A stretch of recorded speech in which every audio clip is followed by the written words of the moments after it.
जय माता रानी, जय माँ भवानी। मित्रों, सभी मित्रों को जय जयकार हो माई की। दोस्तों, आज परशुराम जयंती रही। मैं आपको ज़्यादा वो नहीं कर पाया, वीडियोस वगैरह नहीं बना पाया परशुराम भगवान के ऊपर, और टाइम ही नहीं मिल पाया सही बताऊँ तो आज मुझे बिल्कुल भी। तो यहाँ पे इस समय वीडियो डाल दी है मैंने, ठीक है ना। आवाज़ आ रही होगी आपको साफ मेरे ख्याल से, तो माता रानी की बात से।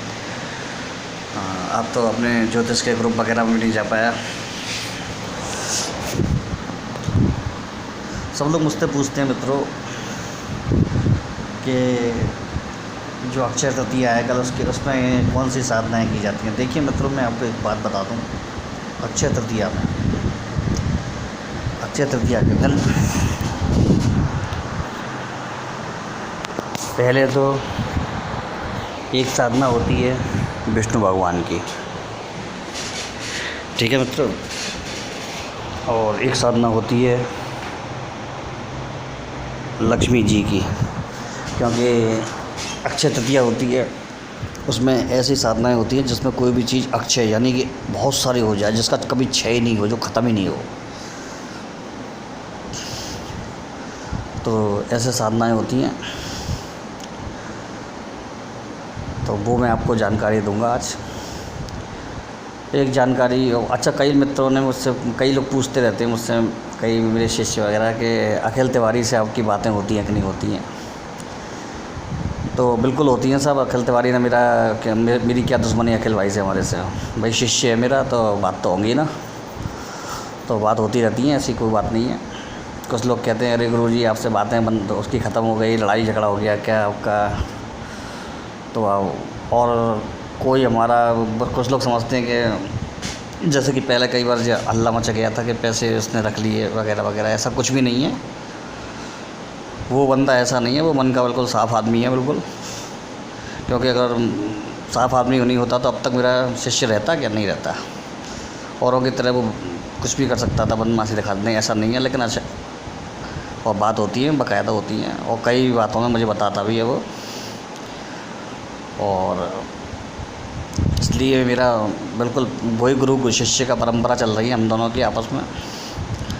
मौका मिलने पे आएंगे भी मथुरा अखिल भाई हमारे, और बहुत अच्छा जानकार है। उसके चैनल को जाकर सब्सक्राइब करो भाई, जानकारी अच्छी है उसकी, भी अच्छी वीडियो डालता है वो। आज भी बात हुई थी उनसे, 10-15 दिन पहले हुई थी। उन्होंने एक आध दो बातों में मुझे सावधान भी किया, बताया कि आपके नाम से लोग बाग लूट रहे हैं। अगर गलत आदमी होता तो कोई बताता है, ऐसे नहीं बताता। सही आदमी है तभी तो बता रहा है। तो ये पूछा था कई लोग मैसेज करके पूछते रहते हैं, तो मैं बता दिया मैंने, इसीलिए कि हमारा कोई आपस में कोई मनमुटाव नहीं है बिल्कुल भी। क्योंकि वो तो समय का हिसाब होता है, गलतफहमियाँ हो जाती कभी कभी, कोई गलतफहमी नहीं। मेरा कोई भी शिष्य, मैंने देखा, मैं आज तक का आजमाया हुई बात है, मेरा कोई भी शिष्य गलत नहीं निकला। भले ही वो गलतफहमी थोड़ी सी हो जाए, लेकिन वो गलत नहीं होते, क्योंकि बाद में वो सब जा कर के चीज़ें क्लियर होती हैं। तो मैंने देखा, आजमाया इन चीज़ों को। तो इसीलिए उनकी जानकारी फॉलो करो, उनको भी चैनल को सब्सक्राइब करो, क्योंकि जानकारी अच्छी डालते हैं, ठीक है मित्रों। वीडियो आज रात को इसलिए बना पाया, वैसे तो मैं शाम को 7 बजे बनाने वाला था, बन नहीं पाया। क्योंकि मथुरा में क्या है, मथुरा सील हो चुका है आज सुबह से। तो लोग वहाँ घरों में ही हैं, सब अपने अपने नेट चला रहे हैं धुआंधार, क्योंकि बाहर निकल नहीं रहा है आदमी। तो मज़ा ले रहे हैं लोग।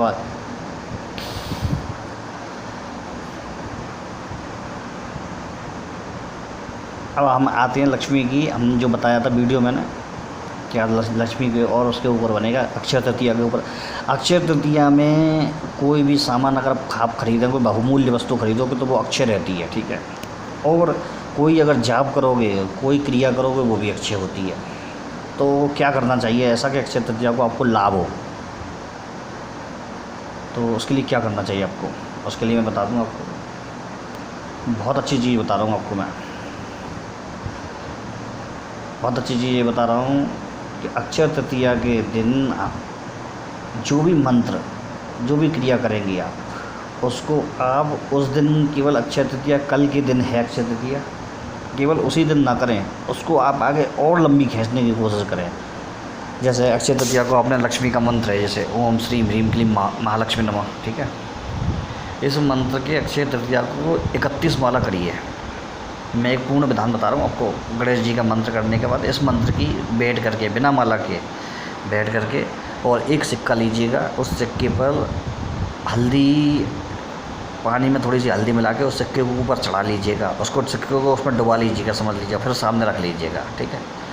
और उसको रोरी से टीका करिएगा उस सिक्के का, और बस उसके सामने ही बैठ करके, ज़मीन पे मत रखना, अच्छी जगह, ऊंची जगह रखना, शुद्ध पट्टे वगैरह पर, सिंहासन, भगवान के सिंहासन, भगवान के आले में, भगवान के मंदिर में रखना। उसके बाद उसके सामने बैठ करके इसकी 31 माला करना, ओम श्री ह्रीम क्लीम महालक्ष्मी नमः। और करने के बाद आपको ये धूपबत्ती जला सकते हैं या घी का दीपक जला सकते हैं। इसको आपको उसके बाद 3 माला रोज़ लगातार 6 महीने तक करनी है। इसका मैं चमत्कार दिखाऊंगा लक्ष्मी का आपको। फिर आप अपने घर की स्थिति देखिएगा, स्थिति ही बदल जाएगी, स्थिति ही बदल जाएगी। ये अक्षय तृतीया के चमत्कार होते हैं।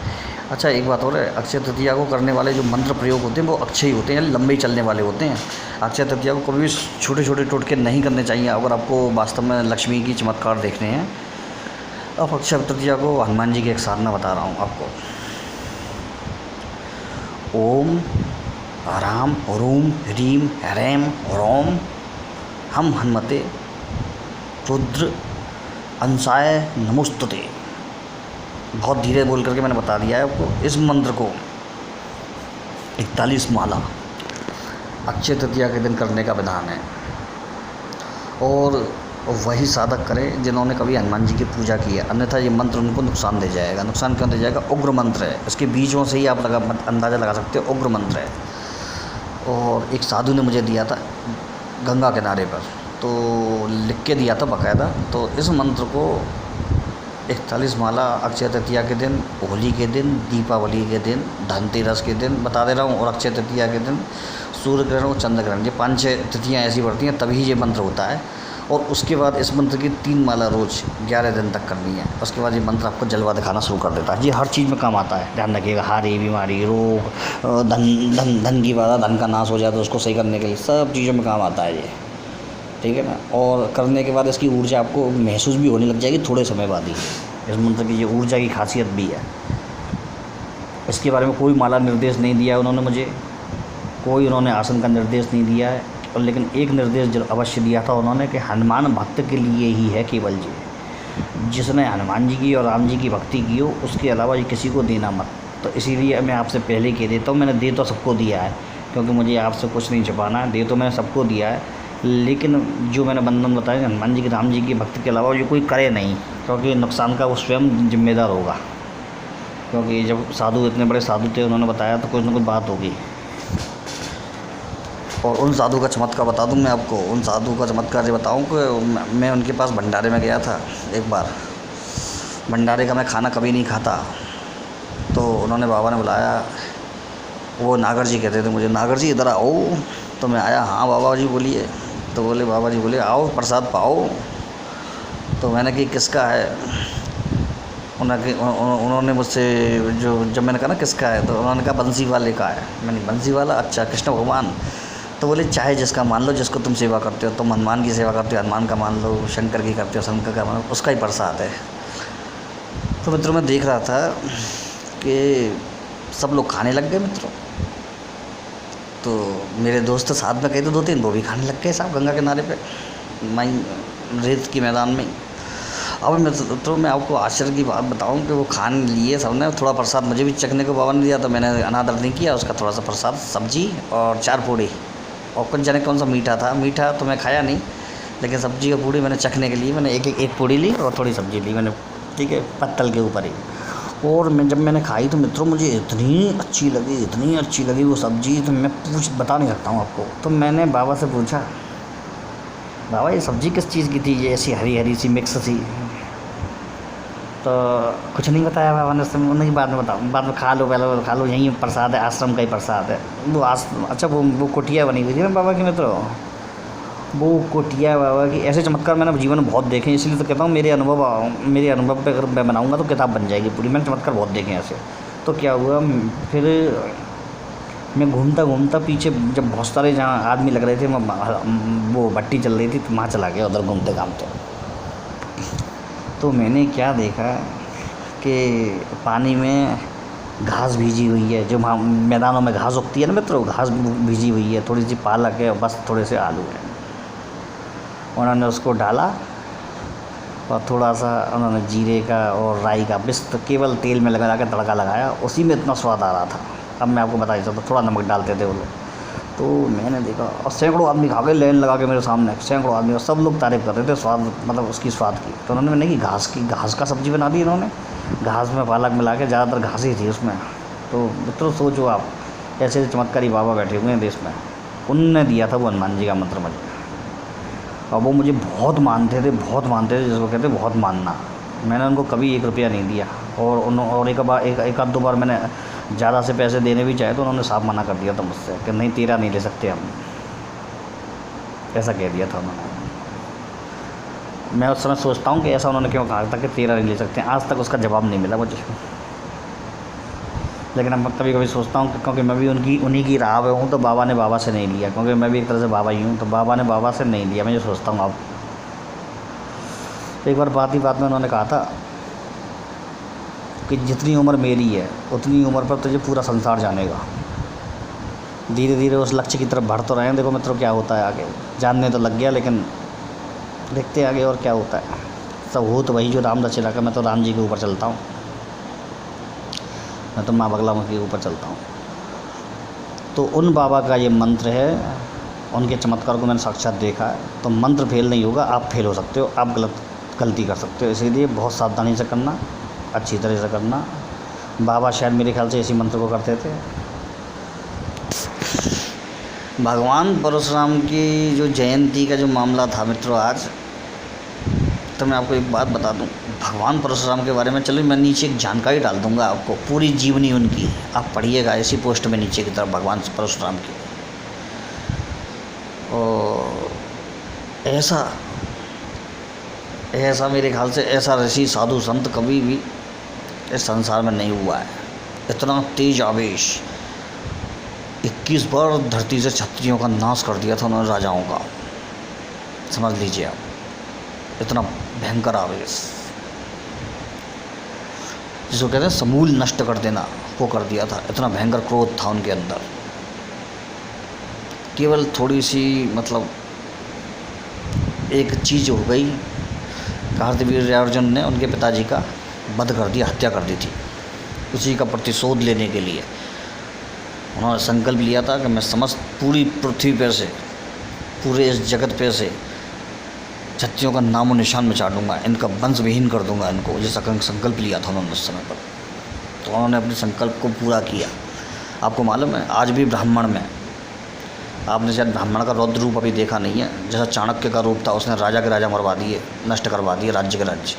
ये वास्तव में रूप होता है ब्राह्मण का। ब्राह्मण जब तक शांत रहता है तभी तक शांत रहता है। ध्यान रखिएगा ये बात अगर कोई आजमाना चाहे तो आजमा सकता है इस बात को।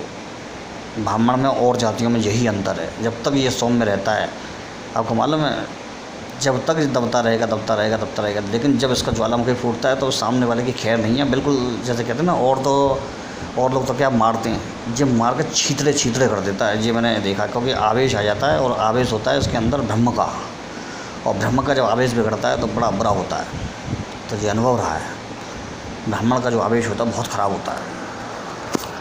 और ये सब चीज़ें हैं ना, जैसे कुछ लोग कहते हैं ब्राह्मणों ने इस देश के लिए इतना किया कि आज हिंदू बचा हुआ है हिंदुस्तान में, नहीं तो हिंदू नहीं होना था। ध्यान रखिएगा, अगर आप उठा कर देखें तो हिंदू नहीं होना था। ये वही ताकत थी जिन्होंने मुग़लों के उस ज़माने से और आज तक रोके रखा है इस चीज़ को, और धर्म को बचा कर ले गए निकाल के। आज भी हिंदू धर्म जिंदा है, नहीं तो इतने आक्रमण और सैकड़ों साल की गुलामी मुग़लों की, और हज़ारों लाखों को धर्म परिवर्तन होने के बाद भी हिंदुओं की पूरी ताकत बची हुई है, जनसंख्या बच गई, वो बचे रही इसकी। और सब लोग तो समर्पण करते थे, लेकिन ब्राह्मण समर्पण नहीं करता था। क्योंकि वो समर्पण कर देता तो फिर रहा ही क्या सनातन धर्म में, कुछ भी नहीं रहा, ख़त्म सनातन धर्म। हाँ, ये बात ज़रूर है कि कई जगह ब्राह्मणों पर खुद ही लोगों अपने ब्राह्मणों ने कलंक भी लगवा दिया, जैसे कि जात पात का भेदभाव करके, ऊंचा नीचा करके। ये सब ब्राह्मणों को नहीं करना चाहिए, ये शोभा नहीं देता है। हमेशा मर्यादा, उत्तम मर्यादा में रहना चाहिए। छोटी छोटी चीज़ों सब पर दया करनी चाहिए, सबको बराबर मानना चाहिए। और कुछ लोग तो, मैंने इस मामले में ये भी देखा, कुछ लोग तो इसमें एक हद पार कर देते हैं। जैसे कि कोई गरीब, मेरे पास एक शिकायत आई, कुछ एक आध दो बड़े जो भारत के बड़े महाराज हैं, कुछ लोग जो कथा वगैरह करते हैं, तो उनके बारे में शिकायत आई। शिकायत का ये है कि महाराज आप तो इतना फ्री में ज्ञान देते हो, और फलाने हम महाराज के पास गए, उनसे हमने एक कथा करने के लिए कहा, तो उन्होंने कथा का 10 लाख रुपया मांगा हमसे। पूरे गांव ने मिल करके जब पैसा जमा किया तो 5 लाख रुपए हुए, और हमने कहा कि 5 लाख में कथा कर दीजिए, तो उन्होंने साफ इनकार कर दिया। तो उन्होंने पूछा कि आप क्या कहते हैं उनके बारे में। मैंने कहा कि मैं कहता हूँ उसको नीच व्यक्ति। क्यों? क्योंकि गरीब बाबा जब आपको 5 लाख रुपए जोड़ करके दे रहा है तो वो आपके लिए 50 लाख के बराबर होता है। अगर गरीब व्यक्ति पूरे गांव वाले मिल करके आपको 5 लाख रुपए दे रहे हैं तो वो 50 लाख के बराबर होते हैं। तो ऐसे लोगों ने धर्म को बदनाम किया, बर्बाद कर दिया। पैसे अगर उसकी जगह मैं होता तो मैं उस जगह पर फ्री कथा करता, केवल अपने आदमियों को पैसे दिलवाता, अगर वास्तव में मैं होता तो। इन चीज़ों में नहीं आना चाहिए। जो ब्राह्मणों को इतना लालच या फिर ऐसी चीज़ें नहीं करनी चाहिए। ये सब चीज़ें ही बदनाम कर जाती हैं, और जो सही लोग होते हैं उन पर भी नाम कलंक लग जाता है। तो ये सब चीज़ें मैंने गलत लगी मुझे। जी व्यापार हो गया एक तरह से। अच्छी शिक्षा देने वाले, सात्विक जीवन की शिक्षा देने वाले, उच्च जीवन की शिक्षा देने वाले, संतोषी जीवन की शिक्षा देने वाले, खुद संतोषी नहीं, सोने की गद्दियों पर बैठ रहे हैं, मखमल के कपड़े पहन रहे हैं, कतई नहीं। वो कभी भी सही उसकी शिक्षा कभी कारगर नहीं होगी। कारगर किस लिए नहीं होगी कि जब वो खुद पर संयम नहीं रख सकता, खुद वो ज़मीन पर नहीं सो सकता, और वो लोगों को लोभ से बचने की शिक्षा दे, तो कभी अच्छा नहीं लगता ये उसके मुंह से। तो वो सब चीज़ें होती हैं मित्रों। बाकी तो सब महादेव की कृपा है। महाकाल सृष्टि में नई चीज़ें रच रहे हैं और नई चीज़ें बता रहे हैं। लगे हुए हैं लक्ष्य में महाकाल, बैठे हुए हैं ऊपर। 3 शक्तियाँ ब्रह्मा विष्णु महेश। तो अक्षय तृतीया में आप कल 7 बजे शाम को कोई भी साधना शुरू कर सकते हैं। सुबह करनी हो तो आपको मुहूर्त बता देता हूँ, 4:20 से लेकर के सुबह 10:12 तक आप कर सकते हैं। ठीक है साहब। और शाम को 7:05 से लेकर के रात को 11:10 तक कर सकते हैं। ये मुहूर्त दोनों बहुत उत्तम है किसी भी साधना को करने के लिए। साधना का विधान में एक सुबह वीडियो डालूंगा, उसमें भी कई साधनाओं का विधान रहेगा। और बाकी ये 2 चीज़ें मैंने बताई हैं नीचे, बिना माला के, बिना आसन के, कैसे भी जो भी आसन उपलब्ध हो उसमें कर सकते हैं आप। महालक्ष्मी का और दूसरा बाबा हनुमान का, वो दोनों कर सकते हैं। विष्णु लक्ष्मी इन दोनों के प्रयोग अति उत्तम रहते हैं। भगवान विष्णु का कोई भी मंत्र अक्षय तृतीया के दिन आप उठाइए और उसको पूरे साल भर चलाइए। दूसरे अक्षय तृतीया तक आने वाली अगली, आपको आपके घर में सुख समृद्धि और लक्ष्मी के भंडार भर जाएंगे। शर्त ये है, सात्विक जीवन होगा, उच्च विचार होंगे, मुंह पर कंट्रोल, जबान पर कंट्रोल होगा, गाली गलौज नहीं होगी। बाकी ब्रह्मचर्य की, अगर पत्नी शादीशुदा है तो ब्रह्मचर्य का कोई बंधन नहीं है उसमें, आप अपने हिसाब से उसको कर सकते हैं। महिलाएं भी कर सकती हैं, ये तीनों चीज़ महिलाएं कर सकती हैं। शर्त यही है जो उसमें मैंने बताया है कि हनुमान जी वाली साधना होगी, उसमें हनुमान जी का भक्त होना अनिवार्य है, राम जी की सेवा अनिवार्य है, अन्यथा करना बेकार है। जय माता रानी, जय माँ भवानी, जय माता रानी। चलिए मित्रों, मैं कल आपको सुबह एक बहुत बढ़िया वीडियो देता हूँ अक्षय तृतीया के लिए।